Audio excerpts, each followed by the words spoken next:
Alright, so the lighting's terrible in here. I haven't got the electricity hooked up in my shop yet, but my uncle handed me this when I was taking this gunsmithing course back in 2015.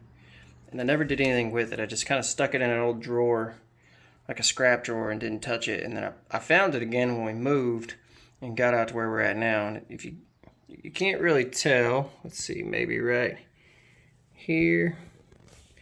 Right on the side of the frame here, it says 38 cal.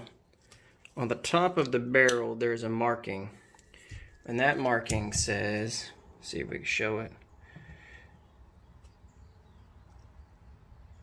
The Central 38 cartridge fits this revolver's.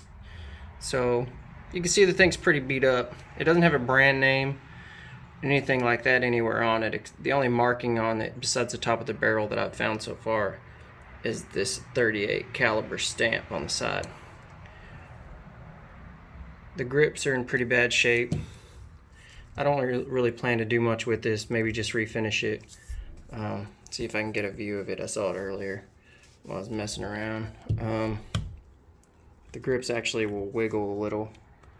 You can tell they're not really fitted to the pistol. It looks like somebody probably hand cut them and then threw them on. It's good for a custom look if it's your own weapon, I guess, but it's not going to do much for the value of the pistol itself. In case you haven't noticed, while it's laying here on the bench, the hammer forward, that cylinder's moving back and forth. So I'm just going to take this thing apart. It obviously needs refinishing if anything's going to be done with it at all, and that might just be all that I do with it is just take it apart and kind of get an idea of what's going on inside this thing and then go from there. But I don't think that this is ever going to be something that I get to fire. Like I said, it was something he picked up, I think, from a yard sale or a pawn shop somewhere. He paid close to nothing. He actually got this one. There was another one that came with it.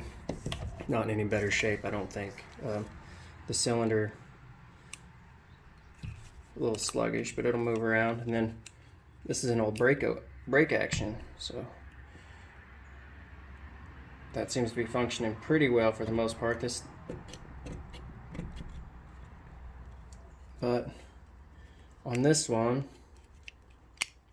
there's an issue with doing this all one-handed. And you saw before I go pulling the trigger, all the cylinders are empty, obviously. Got that all done up. The trigger on this pistol is severely jammed up, like it's not moving at all. So I'll take this one apart at a different time and maybe see what I can find out about that. This one does have some markings on it, F and W.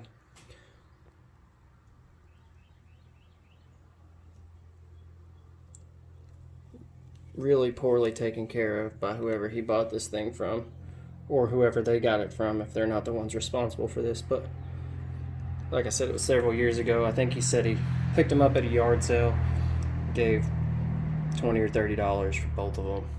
I just never did anything with them. He gave them to me because he knew that I was interested in this kind of stuff after I got out of the Marines, and this was going to be a little project for me to work on. So there we go.